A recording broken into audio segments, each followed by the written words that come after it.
recognizing versus accepting something are different things. Because I get a lot of individuals that I work with, and I may be trying to help an individual with insight into their problems, insight into, perhaps a solution-focused approach to dealing with something that needs some changing in their life as far as trying to get a different outcome, right? A lot of times people may show up asking for help from someone and with an expectation for a solution, right? And the thing is, I get a lot of this over the years of working with individuals, this recognizing things that are true, rational solutions or concepts, or maybe there's a very good point being made about something.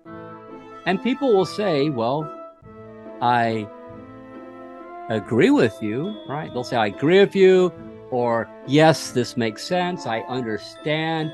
Sometimes they'll say, well, I don't disagree with you, right?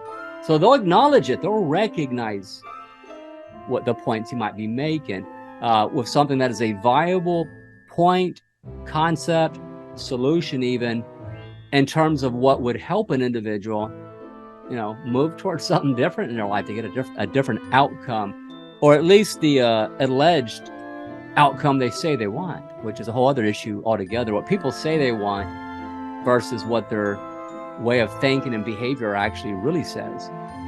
So a lot of times it's really an issue of acceptance. People can be self-aware. They can be aware within a context or situation. And yes, they can recognize things. They may even recognize the solution.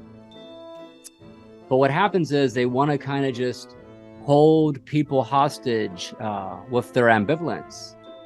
So they'll say, I agree with you, or I don't disagree with you. I agree with you, or I see that, I recognize that, or yes, it's true. But then they'll have this but statement, or maybe they'll focus on a way why they can't do the solution, right? The ambivalence to actually pull the trigger, do something that's going to give them a different result. So I see this happen a lot because sometimes people, what they're really fishing for is a narrative from another person, to give you a narrative that's magically going to give them what they say they want without requiring them to make any changes in their life. Imagine that.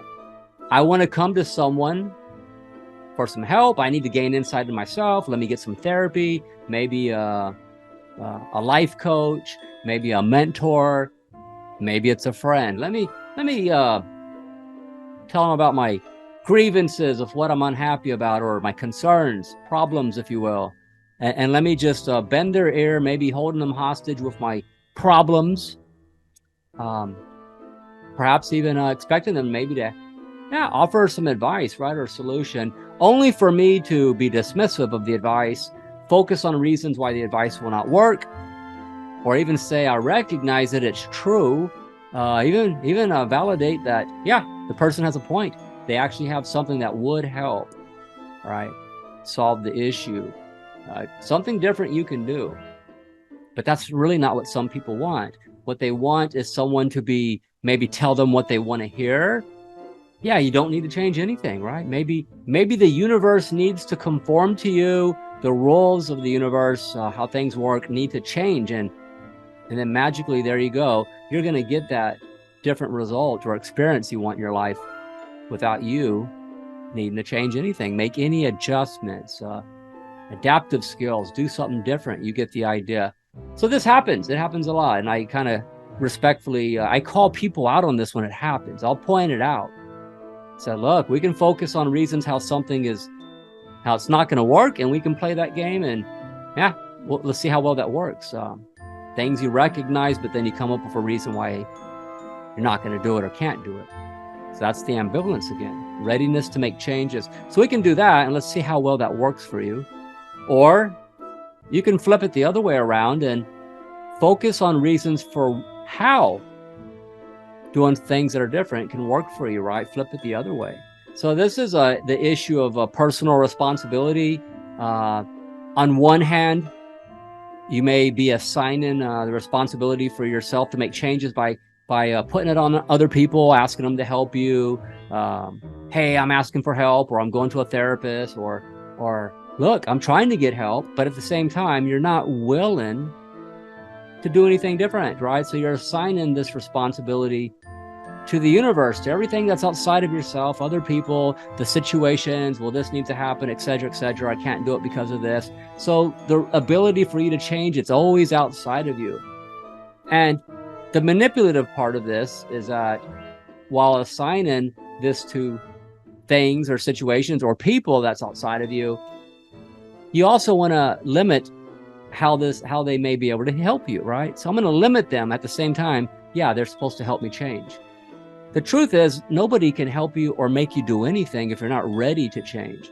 So really, the prime mover is you. You're the one that's responsible for any changes in your life, because you may have awareness, you may be agreeable to things that make sense or that are logical solutions to your issues. But if you're not willing to practice new behaviors, make some changes, then good luck with that. You're going to stay stuck.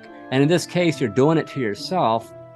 Take responsibility for that, because the locus of control is inside of you. It's internal. You have to do it. You have to be ready to make changes. Otherwise, you're just someone who's being agreeable at the same time being very dismissive, not ready to take personal responsibility that you need to make changes, versus maybe wanting to fish. You're fishing for somebody to just tell you what you want to hear or give you some magical narrative, maybe spin things in a way that sounds nice to you, right? Or maybe, yeah, it's not, you don't need to make no changes. So yeah, be careful with that too. People always tell you what you want to hear. May not be the best people to keep around in your life all the time. So anyways, this is just a few thoughts about this. It's one thing what we recognize versus what we accept. The evidence for what we accept, well, that's going to be our behavior. Behavior says a lot of things, right? Do I accept it? Number two, am I ready to make decisions on what is true, what I know and what is true, and then be ready to pull the trigger on, yeah, having some different behaviors that follow that, right? Make changes. So some of you watch this video, maybe you know someone like that, or you've heard people like that. The yeah, but people, we call them, right? Yeah, but. Yeah, well, after a while, we don't got it. Hopefully, if you have healthy boundaries, we don't have time for people like that. Don't allow yourself to be taken hostage by people who want to hold you captive with their problems or situations, while at the same time, they're not ready to do anything to make any changes, right? It's insanity. And that's how a lot of times people will do this. They hold people captive in their life with problems. They're not ready to make any changes to solve the problems, right? That's a good way to keep somebody your prisoner for the rest of your life, with that dilemma, because it's a no-win, unsolvable situation, because you will not allow it to be solved by not being ready to make changes. So anyways, just a few thoughts on a Saturday, August 12th, I believe. Like some of these videos I put out where I discuss different concepts, other topics on here, I'd really appreciate it if you could subscribe to my channel, help me get to 1,000 subscribers, like the video, share it if you will. I have other different playlists on my channel about different topics, right? I talk about a variety of things, because why not? So until I make another video, I hope everybody's having a good weekend, and take care.